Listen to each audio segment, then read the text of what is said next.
বিসমিল্লাহির রহমানির রহিম। আসসালামু আলাইকুম রহমতুল্লাহি ওয়াবারাকাতুহু। আহ, ইংরেজি ও গণিতের সহযাত্রা কোর্স 2024-এর দ্বিতীয় ভিডিও লেকচার ক্লাসে তোমাদের সকলকে স্বাগতম। আজকে আমরা পার্ট অফ স্পিচ পড়তে যাচ্ছি, যার বাংলা নাম হচ্ছে ব্যাকরণের মৌলিক অংশ। তো পার্ট অফ স্পিচ জিনিসটাকে এটা যদি আমি একটু বোঝানোর চেষ্টা করি, তো পার্ট অফ স্পিচ মানে বোঝানো হয় যে এটা হলো শব্দের বিভিন্ন ধরনের শ্রেণীবিন্যাস, যা বাক্যে তাদের ভূমিকা ও কাজ নির্ধারণ করে। অর্থাৎ একটা বাক্য তো অনেকগুলো শব্দ নিয়ে তৈরি হবে, তাই না?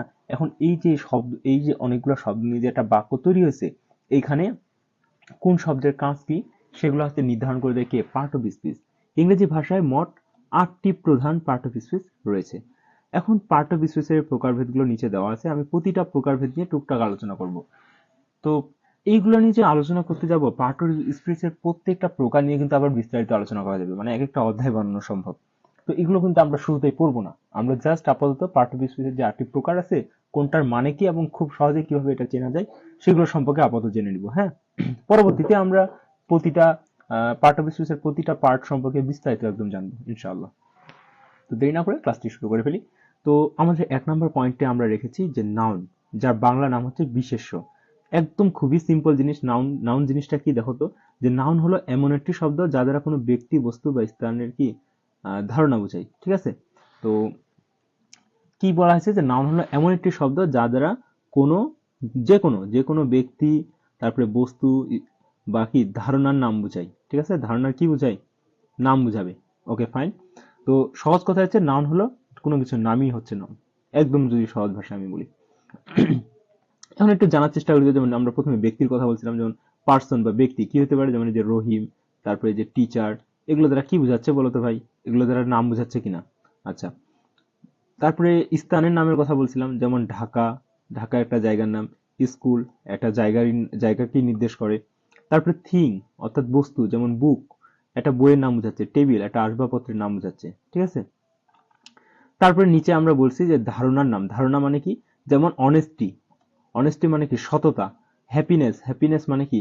মানে খুশি জাতীয় কিছু বোঝাচ্ছে। ঠিক আছে? এগুলো কিন্তু নাম বোঝাচ্ছে। যে অনেস্টি, এটা হচ্ছে একটা মানে গুণের নাম বলতে পারো, যে সততা। ঠিক আছে? এই ধরনের জিনিসটা যে ধারণা। আচ্ছা, তারপরে দেখো তো প্রোনাউন। প্রোনাউন জিনিসটা কি? প্রোনাউন হলো এমন একটা শব্দ যা নাউনের পরিবর্তে ব্যবহৃত হয়। কি বলা হয়েছে? যে নাউনের পরিবর্তে। যেমন ধরো তো আমি যদি বলতাম যে রহিম, এই রহিম কথাটা কিন্তু একটা নাউন। ঠিক আছে? বাট রহিম একটা নাউন, ঠিক আছে। এখন আমি বললাম যে রহিম একজন স্টুডেন্ট, কিন্তু আবার রহিম খুবই হচ্ছে ইন্টেলিজেন্ট, মানে হচ্ছে মেধাবী। এখন আমি যদি এই জায়গায় কথাটা এইভাবে বলি যে রহিম একজন স্টুডেন্ট আর সে খুবই মেধাবী, যে সে কথাটা যে ব্যবহার করলাম, এই সে কথাটা কিন্তু নাউনের পরিবর্তে ব্যবহার করলাম, মানে রহিমের নামটার পরিবর্তে ব্যবহার করলাম। তার মানে এটা কিন্তু প্রোনাউন হবে। সহজ কথা, নাউনের পরিবর্তে যদি ব্যবহার করি। এখন এগুলোর এক্সাম্পল কি হতে পারে? যেমন I, you, he, she, it, we, they.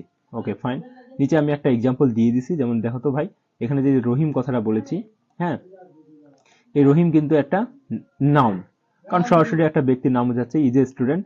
But পরবর্তীতে যে আমরা হি কথাটা ব্যবহার করছি, এটা কিন্তু নাউন না, এটা আমরা কিন্তু রহিমের পরিবর্তে এই কথাটা ব্যবহার করছি। তাহলে এটাকে আমরা কি বলতে পারি? এটা কিন্তু একটা প্রোনাউন। ঠিক আছে, ফাইন। তারপরে আসি ভার্ব বা ক্রিয়া, খুবই গুরুত্বপূর্ণ জিনিস। ভার্ব হলো এমন একটি শব্দ যা কোনো কাজ বা অবস্থা বোঝায়। একদম সহজ ভাষায় কি? কাজ বা কি বোঝাবে? অবস্থা বোঝাবে। এর পূর্বে একটা কথা বলে রাখি তোমাদের কাছে, যাদের কাছে আমাদের এই বইটা রয়েছে, বইটাতে কিন্তু একটু দাগায় ফেলিয়ে যাবে। হ্যাঁ, দেখি তো, যেমন অ্যাকশন বা কর্ম, যেমন রান মানে কি? দৌড়ানো বোঝাচ্ছে, তাহলে এটা কি? একটা কাজ। তারপরে ইট মানে কি? খাওয়া বোঝাচ্ছে, এটাও একটা কাজ। রাইট মানে কি? লেখা বোঝাচ্ছে, এটাও কিন্তু একটা কাজ। অর্থাৎ এটাকে আমরা কি বলতে পারি? ভার্ব বলতে পারি। ফাইন।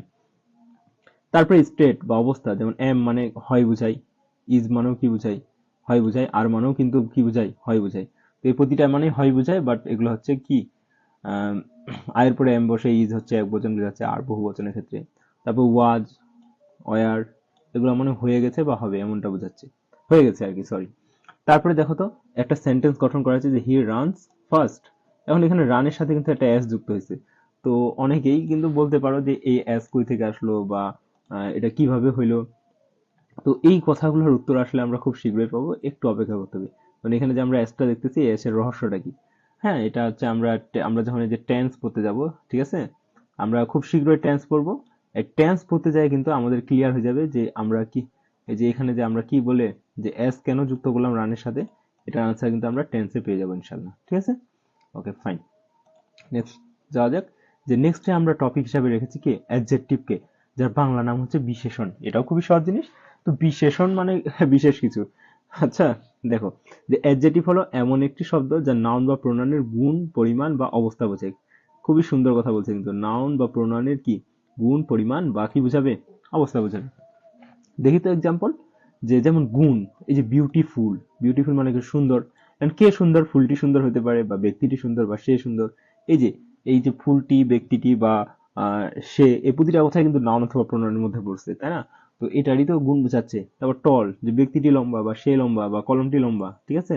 তারপর ইন্টেলিজেন্ট, ব্যক্তিটি মেধাবী, হ্যাঁ এরকম কথা। তারপর কোয়ান্টিটি, ফিউ। তারপরে যে মেনি, তারপরে কি সার্ভাল। ওকে, যেমন আমরা একটা এক্সাম্পল দিচ্ছি, she is a beautiful girl. এই যে she is a beautiful girl, এই যে এই বিউটিফুলটা কাকে বোঝাচ্ছে, এই যে সি বা তাকে, হ্যাঁ। তো এই যে সি ধরো কোনো একটা মেয়ে, ঠিক আছে, একে আমরা কি বলতেছি, যে এই হচ্ছে কি বিউটিফুল।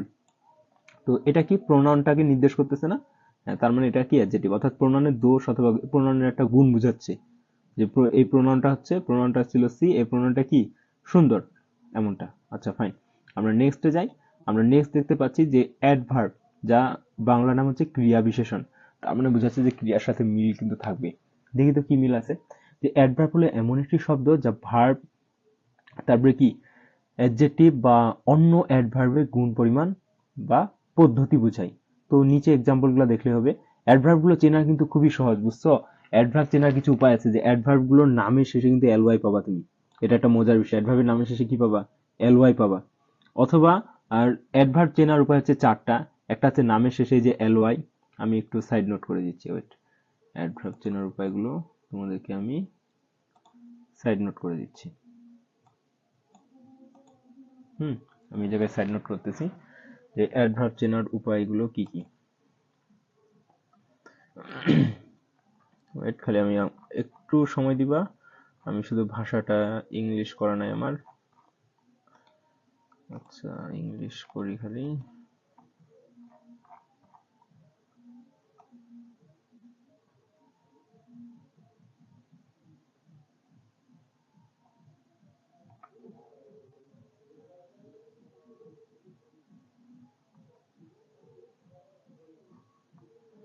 আচ্ছা আমি এখানে একটু লেখার চেষ্টা করি, আমার আসলে হ্যাঁ ইংলিশ উঠতেছে। Okay fine. তো কথা হচ্ছে অ্যাডভার্ব গুলো চেনার উপায় হচ্ছে, অ্যাডভার্বের নামের শেষে এলওয়াই থাকতে পারে, ঠিক আছে। অথবা যেমন এই যে প্লিজ শব্দটি কিন্তু অ্যাডভার্ব, প্লিজ, পিএলই এসি, প্লিজ। এছাড়াও যে শব্দগুলো অ্যাডভার্ব সেগুলো হচ্ছে প্লেস জাতীয় শব্দ। প্লেস মানে কি, যা দ্বারা কোনো কিছু জায়গার নাম বোঝাবে, ঠিক আছে। প্লেস অথবা টাইম রিলেটেড কোনো কিছু, অর্থাৎ সময় রিলেটেড, এইরকম কথাবার্তা যদি তুমি কোনো পাও, তার মানে বুঝবা ওটা অ্যাডভার্ব, ঠিক আছে। এটা কিন্তু আমাদেরকে একটু মাথায় রাখতে হবে ভাই। হ্যাঁ, তো অ্যাডভার্ব কিন্তু চিনতে আর আশা করি কারোই অসুবিধা হবে না।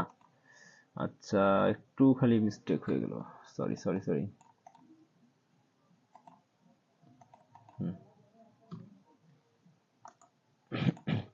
আচ্ছা ফিরে আসি, একটু মনের সময়টা নষ্ট করলাম, দুঃখিত আমি। অ্যাডভার্ব বা ক্রিয়া বিশেষণ, এগুলো চেনার উপায় কি, নামের শেষে এলওয়াই পাবা, বা প্লেস শব্দটা অ্যাডভার্ব। তারপরে কি, এই যে প্লেস অর্থাৎ জায়গা জাতীয় যদি কোনো কিছু বোঝায়, আরেকটা কি দেখলাম, টাইম অর্থাৎ সময় জাতীয় যদি কোনো কিছু বোঝায়, তার মানে বুঝবে এই কথাগুলো কিন্তু অ্যাডভার্ব। এবার আমরা দেখি তো নিচের দিকে, যেমন আমরা বলছি যে ম্যানার, ম্যানার জাতীয় শব্দগুলো চেনার উপায় কিন্তু নামের শেষে এলওয়াই থাকবে, যাদের নামের শেষে এলওয়াই আছে তারাই কিন্তু ম্যানার, ঠিক আছে।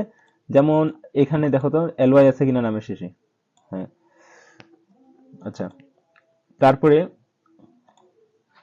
তারপরে দেখো টাইম, আমি বলছিলাম যে সময় জাতীয়, এই যে টাইম জাতীয় যদি কোনো কিছু বোঝায় ওটাকে আমরা কি বলবো, অ্যাডভার্ব বলবো। যেমন এখানে নাও কথাটা আছে না, নাও মানে কি এখন, এই যে সময় জাতীয় কথা বোঝাচ্ছে। তারপরে আমরা কি বলছি, ইয়েস্টারডে, হ্যাঁ ইয়েস্টারডে মানে কি, যে গতকাল। তো এইগুলা দ্বারা কি বোঝাচ্ছে, যে সময় জাতীয় কিছু বোঝাচ্ছে কিনা, হ্যাঁ। তাহলে আমরা বলছিলাম যে টাইম জাতীয় কথাগুলো কিন্তু অ্যাডভার্ব হবে। তারপর প্লেস, যেমন হেয়ার, হেয়ার মানে কি এখানে, দেয়ার মানে কি সেখানে। তো এই যে এই কথাগুলা যে বোঝাচ্ছে, এগুলা কি জায়গার নাম বোঝাচ্ছে না বা প্লেস বোঝাচ্ছে কিনা, তার মানে এগুলো অ্যাডভার্ব হবে কিনা বলো তো, অবশ্যই হবে। এবার আমরা একটা এক্সাম্পল দেখি, যে হি স্পিক্স স্লোলি। তো কথা হচ্ছে তোমাকে এখন এখান থেকে আমি অ্যাডভার্ব বের করতে বলছি। তো আমরা কিন্তু একটা নামের শেষে এলওয়াই দেখতেই পাচ্ছি, তো চোখ বন্ধ করে বলে দিবা যে এটা হচ্ছে একটা অ্যাডভার্ব। আর যেগুলো নামের শেষে অ্যালয় থাকবে ওদেরকে কিন্তু আমরা ম্যানার জাতীয় বলবো, বা পদ্ধতি যেটাকে বলি বাংলায়। ঠিক আছে, খুবই সহজ জিনিস ছিল, এটা অবশ্যই গুরুত্বপূর্ণ ছিল, তোমরা তোমাদের বইয়ে এই সাইড নোটটা করে নিবা। আচ্ছা, নেক্সটে আমরা যাই, যে আমাদের কিন্তু আর মাত্র দুইটা আছে, তো কেউ বিরক্ত হবে না। যে প্রিপোজিশন বা পদান্বয়ী অব্যয়। তো প্রিপোজিশন জিনিসটা খুবই মজার, যে প্রিপোজিশন হলো এমন একটা শব্দ যা নাউন বা প্রোনাউনের সঙ্গে বাক্যের অন্য অংশের সম্পর্ক বোঝায়। অর্থাৎ প্রিপোজিশনকে আমরা মানে সংযোগ বলতে পারি, বুঝতে পারছো? একই করে নাউন বা প্রোনাউনের সঙ্গে অন্য বাক্যের অংশের কি সম্পর্ক তৈরি করে দেয়। আচ্ছা দেখি তো কেমন। যে যেমন প্রিপোজিশন গুলো হচ্ছে ইন, তারপরে অন, তারপরে কি অ্যাট, তারপরে হচ্ছে উইথ, তারপরে বাই, আরো কিন্তু অনেক প্রিপোজিশন আছে। তো আসলে প্রিপোজিশন নিয়ে আমরা একদম বিস্তারিত পড়বো। প্রিপোজিশনের প্রকারভেদ আছে, অ্যাপ্রোপ্রিয়েট প্রিপোজিশন কিছু রয়েছে যেগুলো আমাদেরকে মুখস্থ করে ফেলতে হবে। তো এগুলো আমরা ক্লাসে আরো পরবর্তীতে আরো বিস্তারিত জানবো। যেমন লিখছে যে the book is on the table. ঠিক আছে, আমরা প্রিপোজিশনের একটা সুন্দর চিত্র আছে, এক চিত্রে অনেকগুলো প্রিপোজিশন জানা যাবে, সেখানে অনেক কিছু জানবো। তো এটা আমরা আপাতত স্কিপ করলাম। আমরা এরপরে দেখি তো কনজাংশন। কনজাংশন মানে বোঝাই যাচ্ছে, বাংলা নামটা শুনে বুঝতে পারছো, সংযোগ অব্যয়। অর্থাৎ সংযোজক অব্যয় মানে একটার সাথে আরেকটা কি আহ, যুক্ত করবে, এক বাক্যকে আরেক বাক্য বা এক বাক্যাংশকে আরেক বাক্যাংশের সাথে যুক্ত করবে। এখানে কি সংজ্ঞা দেওয়া হয়েছে দেখি, যে কনজাংশন হলো এমন একটি শব্দ যা কি দুই বা ততোধিক বাক্যাংশ বা বাক্যকে কি করবে, এই যে যুক্ত করবে, কি করবে, বাক্য বা বাক্যাংশকে যুক্ত করবে, বোঝাই যাচ্ছে। তো দেখি তো, যেমন কনজাংশন গুলো হচ্ছে একটা এন্ড, তারপরে বাট, হ্যাঁ, এন্ড বাট, তারপরে অর, তারপরে কি বিকজ। তো আমরা একটা এক্সাম্পল লিখেছি যে I will T and I like tea and coffee, মানে আমি চা এবং কফি পছন্দ করি। এই যে আই লাইক টি, এটার সাথে আমরা কাকে যুক্ত করছি, কফি কথাটাকে যুক্ত করছি না? And এই যে আই লাইক টি এর সাথে কফি কথাটা কে যুক্ত করে দিল? এই যে এন নামক তথ্যটা, আমাদের যে এন নামক কনজাংশনটা আছে, এন নামক যে শব্দটা আছে একই, এই যে দুইটা বাক্যাংশকে যুক্ত করলো না, এটা একটা বাক্যাংশ আর এই একটা বাক্যাংশকে এন্ড কিন্তু যুক্ত করে দিল। তো সো হোয়াই এন্ড কে আমরা সংযোজক অব্যয় বলতে পারি, যেটার ইংরেজি নাম হচ্ছে কনজাংশন। আমাদের সর্বশেষ টপিক চলে এসেছে, আর সর্বশেষ টপিকটা হচ্ছে ইন্টারজেকশন বা আবেগসূচক অব্যয়। এগুলো চেনা তো খুবই সহজ, হ্যাঁ, এগুলো চেনার উপায়টা আমি যদি একদম শর্টকাট কথা বলি ভাই, এই যে এক্সক্লামেশন যে চিহ্নটা আছে, বা যেটাকে আশ্চর্যবোধক চিহ্ন তোমরা চিনো, এই চিহ্নটার আগে যে মানে শব্দটা পাবা সেটাই কি ইন্টারজেকশন। তারপর আমরা একটু দেখি, ইন্টারজেকশন এমন একটি শব্দ যা হঠাৎ অনুভূতি প্রকাশ করে। যেমন তুমি ওহ কথাটা হঠাৎ করে বলো না, ওয়াও, আলাস, এই যে এই কথাগুলো হঠাৎ করে আমরা প্রকাশ করে থাকি না, তার মানে এগুলো কি আবেগসূচক অব্যয়। হ্যাঁ, যেমন আমরা একটা এক্সাম্পল দিচ্ছি যে wow, what a beautiful scene. এই যে এই ছিল আমাদের পার্ট অফ স্পিচ নিয়ে কথাবার্তা। তো খুবই সহজ সহজ জিনিস ছিল, আমরা জাস্ট কিন্তু চেনার উপায়গুলো দিছি, যে তুমি এক একটা পার্ট অফ স্পিচকে কিভাবে চিনবা, আইডেন্টিফাই কিভাবে করবা, ইন্টারজেকশন কিভাবে চিনবা, কনজাংশন কিভাবে চিনবা। তো আশা করি তোমাদের চিনতে কিন্তু কোনো রকম অসুবিধাই হবে না। হ্যাঁ, আর এরপরে একটা কথা বলি, যে আমরা কিন্তু বইটাতে একটা গ্লান্স দিছি, এটা পড়লেই কিন্তু তোমার হয়ে যাবে অনেকটা, তাই না? যেমন দেখো তো, নাউন ব্যক্তি বস্তু স্থান বা ধারণার নাম বোঝাবে, প্রোনাউন নাউনের পরিবর্তে ব্যবহৃত শব্দ, ভার্ব কর্ম বা অবস্থার প্রকার, অ্যাডজেক্টিভ নাউন বা প্রোনাউনের গুণ অবস্থা ইত্যাদি বোঝায়। তো এভাবে কিন্তু আমরা খুব সুন্দর করে এখানে দিয়ে দিছি। আর মনে রাখবে যে অ্যাডভার্বের ব্যাপারটা বলি, অ্যাডভার্ব চেনার উপায়টা কিন্তু মানে খুবই সহজ ছিল, আমি কিন্তু এই যে আরো একটু ইজি করে দেওয়ার চেষ্টা করছি। হ্যাঁ, অ্যাডভার্বটা খুবই গুরুত্বপূর্ণ, এটা একটু ভালো করে দেখবা কিন্তু। হ্যাঁ, তারপর কনজাংশন দুই বা ততোধিক শব্দের বাক্যাংশকে যুক্ত করে, ইন্টারজেকশন আবেগ যুক্ত আবেগ বা অনুভূতি প্রকাশ করে। তো এই ছিল আমাদের আজকের ক্লাস, আমরা আর এখানে বেশি সময় নিব না। এরপরে কিন্তু একটা পরীক্ষা আছে, সেটা দয়া করে ওয়েবসাইটে পরীক্ষাটা তোমরা অবশ্যই দিবা। পরীক্ষাটা মানে দিতেই হবে তোমার, এখনই দিয়ে ফেলো, ক্লাসটা যা করলা তার উপর ডিপেন্ড করে পরীক্ষাটা দাও। তবে পরীক্ষাটা দেওয়ার আগে বইটা একবার ঠিক মতো পড়ে নাও, ঠিক আছে?